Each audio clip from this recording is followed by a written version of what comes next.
పెళ్లి ఫిక్స్ అయిందా? తెలుగు మ్యాట్రిమోనీకి థ్యాంక్స్ చెప్పాలి. పెళ్ళంటేనే తెలుగు మ్యాట్రిమోనీనే. 26 సంవత్సరాల నమ్మకం, లక్షలాది సంతోషకరమైన వివాహాలు. తెలుగు మ్యాట్రిమోనీని డౌన్లోడ్ చేయండి. తమిళనాట ప్రొడ్యూసర్స్ అండ్ అలాగే హీరోలకి మధ్య మొదలైన వార్తో ఇండస్ట్రీ అంతా షేక్ అవుతుందా? పారితోషికాల విషయంలో వచ్చిన వివాదంతో మొదలైన ఈ స్ట్రైక్ సెగలు టాలీవుడ్కి కూడా పాకుతాయా? అసలు ఈ నిర్మాతలు చేస్తున్న రెవెన్యూ షేరింగ్ డిమాండ్ వెనుక ఉన్న అసలు కారణాలేంటి?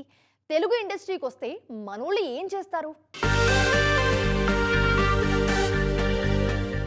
భారీ పారితోషకాలు వద్దు, కేవలం లాభాల్లో మాత్రమే వాటా తీసుకోండి అంటూ కోలీవుడ్ నిర్మాతలు ఒక్కసారిగా షూటింగ్ సాపేసి సమ్మెకు దిగడం సంచలనంగా మారింది.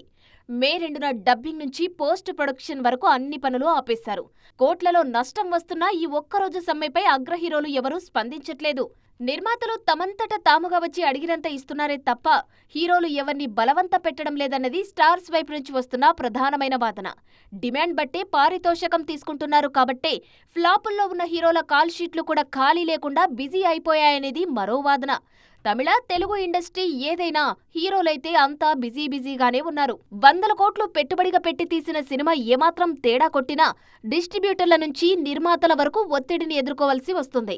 గతంలో జానీ, బాబా లాంటి సినిమాలు ఫ్లాప్ అయినప్పుడు పవన్, రజనీ లాంటి స్టార్స్ నష్టాలు భరించారు.